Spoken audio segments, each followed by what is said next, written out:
hurts to know that people's got family that they haven't a clue where they're even at, and bodies that can't even be identified. But no, none of this is making the news. Nothing. You have failed miserably as the news people, as the government, to tell the truth. The government hasn't paid the contract that they signed with them. We've not seen the help that they promised us, but nobody's hearing about that on the news. Just down the road from Eileen, a 7-year-old boy and his father were found deceased, and the mother is still missing. They were found by cadaver dogs, and an excavator had to dig them out. Green River Cove was once lush and beautiful, but now it looks like a war zone along the sides of the river. The flooding was so tremendous that 40 homes were wiped off the map. Eileen shows me a video she took from her front porch. She saw cars and homes and dead animals float by. Stay tuned for the end of the video to see how you can help Green River Cove. Here for over 24 days without being able to get, yeah, the bridge, everything down there was washed out. This was washed out above us. The whole mountain switchbacks, all that was washed down. It's permanent closed until whenever. But yeah, just to give you a little bit of insight, I don't know what to really tell you because we see in progress every day. So what you see now, yeah, it's still bad, but it's not what it was. There's been people from all over the whole new United States that's been in here, California, Indiana, New Jersey, Massachusetts, Maine, just all over people, and just our local communities setting up things and coming in here and helping and everything, and we still got so much stuff to do. Jake out here, you couldn't ask for a better person. I think the man must be working 7 days a week, 24 hours a day. I don't know if he even gets a time to lay his head down. That's with precision grading, right? Precision grading, yes. Okay. And but just everybody's been God sent. First time in a long time that I've seen neighbor linking arms with each other, whether we like them, whether we don't. We all were one body in here, and nothing like that matters anymore. Because, like I said, we just so overwhelmed with all the outpour. My company that I work for, Milliken & Company, they came through the bottom end of our cove, and the bridge was washed out so bad you'd have to go down a big old rock ravine like this, and the landing tarmac for the bridge was way up here. And so they put in a ladder that literally they would huff up gas, supplies, propane, anything that they thought we could use, and they would set it on top of this bridge, and then they would carry it another big section because the road was out along a little goat path and across water that was still going up and over about knee high. And that was the first time I had contact really with the outside world, was when my manager yelled up, "Eileen," and here she come, packed out, and then here was manager after manager, co-workers, bringing stuff in here and keeping us going the entire time that we were trapped in here. But we were able to keep our home running, plus a lot of other people in the community, by what Milliken set out in here for before any of the other help came with all the gas and the diesels and the equipment, things like that. But all in all, as you can see, like I said, nothing compares right now to what it was. Like I said, we're seeing progress every day. And I know that my husband took a video, but as you can see, the river come up right behind these two poplar trees right here. So it didn't like but what, 2 feet? And it was on top of us as high as that hill even is. So you were here when the flooding happened. In which house? That one right there? That's our garage. The house is there. Oh, wow. That must have been so scary to watch it all was, this go down. It was heartbreaking because I saw homes going down. I saw vehicles. I saw dead horse. And now finding out that there was other bodies that had to have been from way, way upstream, maybe Henderson County side, to know that they have found these bodies. But nobody's hearing about that on the news. There are no names, nobody can identify them. And that part is heartbreaking. But with God's blessing, everyone in Green River Cove was accounted for, whether they were a permanent resident or even if they were part-time vacationers, everybody was accounted for. So we were blessed, but then I'm hearing about bodies that's accumulating in number that they're finding. And they're just being put in cold storage because no one has any idea who they are, where they came from, and no way of tracking who these people are. And it's very, very nerve-wracking. These people need to go home. They need to be able to go home to their families so there can be an end and a closure for people. Why do you think the media is not covering this? Because it's shocking for all of us, you know. It doesn't make sense. I think it's people really knowing the truth. And somebody's manipulating and not putting the numbers out there so we know.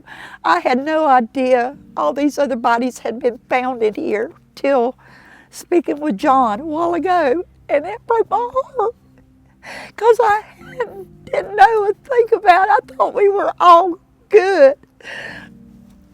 But there's so many that I'm hearing is being pulled out of here, and it hurts. It hurts to know that people's got family, that they haven't a clue where they're even at, and bodies that can't even be identified. But no, none of this is making the news. Nothing. Has FEMA come up here or any government help? If FEMA has come, it's maybe to look at people who have filed claims for the total loss. But to the best of my knowledge, nothing has been paid out. I've got a brother up here, I've got my aunt that totally lost anything, and to the best of my knowledge, they still haven't heard back from their claims. That's what I've been hearing. I've been having interviews with people. It's been weeks, almost 2 months. They haven't heard a thing from FEMA, just crickets. And then we had a group of people in here, and we could get out here and help and feel like we was contributing some, but yet they haven't even been paid for their work or as a contractor to get all this debris on out of us because they've yet to be paid the first time. I'm not for sure of the companies or anything or their names. I can't truthfully say, but I know them by their face now because they always could stop here and get water, do anything they needed. If they needed something to eat, I'd fix them something to eat. But those guys worked relentlessly in here grabbing debris, and if you go further up the road, you can tell. Go across the bridge, go on up the road to maybe a mile or so, just go up to that stretch. It's back, the debris and trash is back up a head high, and these guys aren't coming back in here because the government hasn't paid the contract that they signed with them to try to get us help. Wow. It's volunteers and people from the community really helping out here in Western North Carolina. It is. It's more the volunteers and things like that. Jake! And, but it is heartbreaking that we're not getting the attention. The news, they made their little thing out here when the military was dropping food with their helicopters and getting people out that needed to go. And they made their big signs and everything. Oh yeah, we're in here, we're this, we're that. I think they must have got back on the helicopter and left with them because we've not seen them since. We've not seen the help that they promised us. So was there something right here? Was there a My building? mom's home was here. Wow. And it's gone. We had a truck right here, and it floated it away. And then we had a building that had all the building supplies that we was going to put in for a renovation of that home. And but God took care of it. So he says, not now, not now. So the Lord kind of gave us a clean slate down here, and for something to build back, hopefully soon. I mean, and just right here behind us, all of this, there was trees here, right? And Everywhere, yeah. everywhere. It was lush, beautiful. Of trees and everything, and as you can see, even on our side, it's totally gone. Mm-hmm. It's geographically changed. It has. The river has changed, where it runs now, the depth of it, just everything. I don't know in my lifetime if I'll ever see the beauty of the cove ever again, but hopefully, you know, like I said, each day we make progress. Mm-hmm. And I know this fall, a friend of mine that passed away a few years ago, she was always fussing at me because I was always having to look down. She says, girl, look up, look at the beauty above you. And all these trees above us was all in beautiful color and everything. I was like, I hear you, Ann. I hear you. I'm looking up. But it's so ugly down here. I said, even some of the people are so ugly. Mm-hmm. It must feel so helpless to not have even the government to help, and it's just unfair. It's very, very unfair. And especially for the help that we was promised that was coming in. We've not seen it. Mm-hmm. Like you said, it's all been mainly Jake Jarvis with Precision. He's everywhere. And he has donated and done so much for everybody throughout the counties in this area. And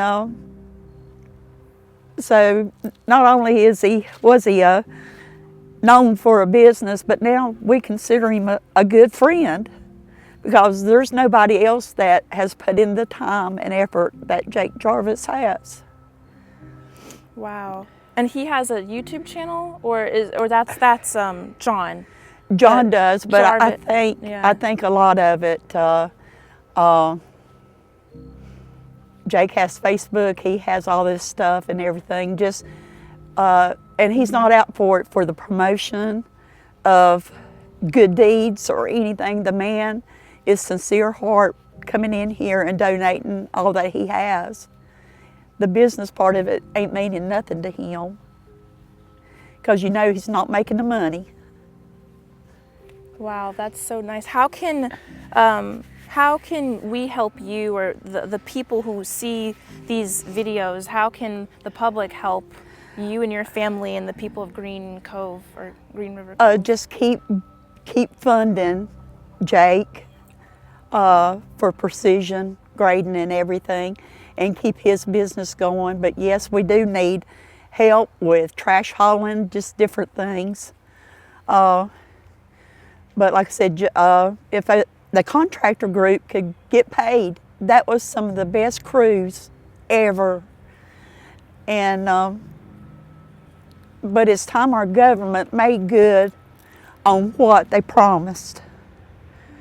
And it is time for them to pay the bills that they promised to pay for these people, and us get them back in here to work. But the government needs to pay what they promised they would. The rock steps and part of the rock wall that my dad and my uncle had laid in here, so I'm happy that I found it. And you grew up here? How many years did you live out here? Okay, I'm 60 years old, but my grandparents have been in here a lifetime. All of us from out there all the way out through here, we're family. We're descendants of Mose and May Bradley. This is home for you. So it's been home, but my mom and dad moved. I was the last one left at home, and so my mom and dad moved back in here to be able to help my grandparents, and other family. And so we lived in a little place right here, and that put us within eyesight and walking distance of my grandparents. Wow. But all in all, let's see, I was 15 when we moved back in here, so I've been back in here, what, 45 years in here. My grandbabies, I'm surprised they are not down here wanting to find out what's going on. So, but yeah, we're very fortunate and blessed. We lost some, but we didn't lose all like a lot of people have. Yeah. And mainly it's just the destruction and having to, a lot of inconvenience, but we are Appalachia strong in here. And we were raised by some of the best parents, grandparents, that had always taught us survival. And that's what it came down to. Those first few days was nothing but absolute survival mode.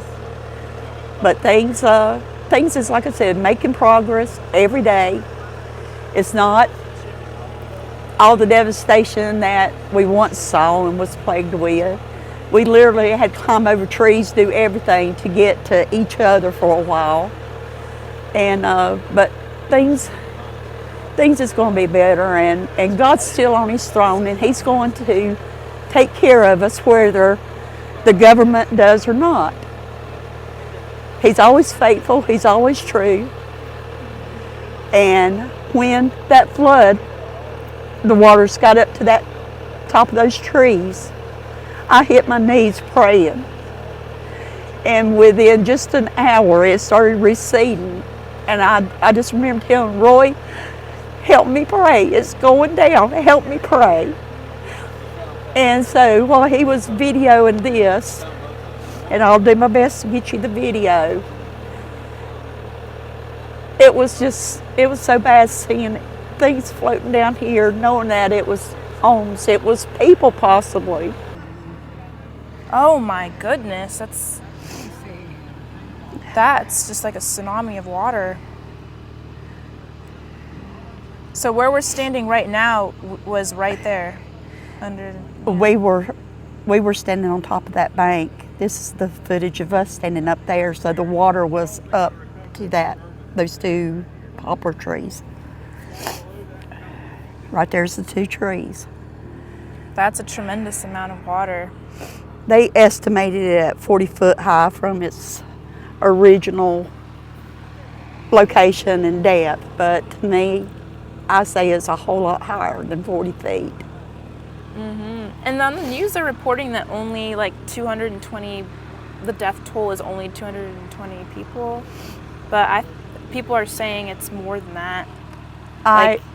It has to be, with the number that is disturbing to know that was even up here, to know that they had to travel through the area called the Narrows and Fish Top and even make it down this far. But like I said, it's upsetting because, like I said, we're not hearing anything, we're not seeing anything, and it's like the national news no longer cares. We're no longer part of the, I guess you would say, story that's going to get them their gold stars. They're moving on to Donald Trump coming in and still Kamala Harris on the outside, and just, it's not a political thing, people. These are our lives. These are our homes. And you have failed miserably as the news people, as the government, to tell the truth. This is not a watered down thing. This was real. This actually, it happened to people. but we don't seem like we're important enough because we're not making your ratings go high. They forgot about you guys. I feel that way. How could people be in here just from the get-go, and we were so overwhelmed with so many people that we just had to walk away because we couldn't deal with all the questioning and all this other stuff. But now that we can move on, we still need your help. We still need the help. And other places, Swannanoa, Chimney Rock, Lake Allure, all of these areas that have been hit so hard, we're not the only ones in this predicament, but we still feel like we still have hope strung out there in front of us, but the help's not there that was promised us. This was one of the hardest interviews I had to film. I was trying to hold back tears the entire time. I gave her a hug at the end and told her that on this channel, we will try to help her. Something that really touched my heart is that even though Eileen was going through all this pain, she managed to crack a smile. This is something I keep seeing time after time with the people that I've been meeting and documenting, that even though they're going through unimaginable loss, they are still pushing through with a smile on their face. And now, here's an introduction to Jake Jarvis, who has been helping the families of Green River Cove for free. Here's how you can donate to his business. This is Jake Jarvis with Precision Grading. He's a native here to Saluda. And day one, when this happened, he was out here with his equipment, cleaning the roads, and you've been doing it ever since, haven't you? You've been helping people. Yes, sir. So it's been quite a process of... Day 58 today. 58. 58. I think he's took 2 days off. Yep. Since then, and he helped clear out the roads getting down here. Now he's been volunteering for free. People he's tore down a lot of houses, and it's hard for people to, pay to have their house tore down and push the road. So he's been working on donations and people helping him, and they see what he does from his page on Facebook, Precision Grading. You can see every day he posts pictures of things he's done. And he's an American hero right here. If I can help anybody too, I'd be glad to in the local area. No charge, just please call me and message me. I've got a lot of calls, a lot of messages, but if you'll please just send me a message, and I'll try my best to get to you and help you. All right, thank you for your time. I know you got to run. Sir. Yes, sir. One way you can help Jake is by making a check payable to him. Here is the information. You can screenshot this. You can also donate via GoFundMe, and I will have the link to the GoFundMe in the description of this video. Thanks for watching. Chronicles of Olivia. Subscribe and be part of this journey as we uncover the trials and tribulations of humankind. Everyone has a story worth sharing. Let's tell it together.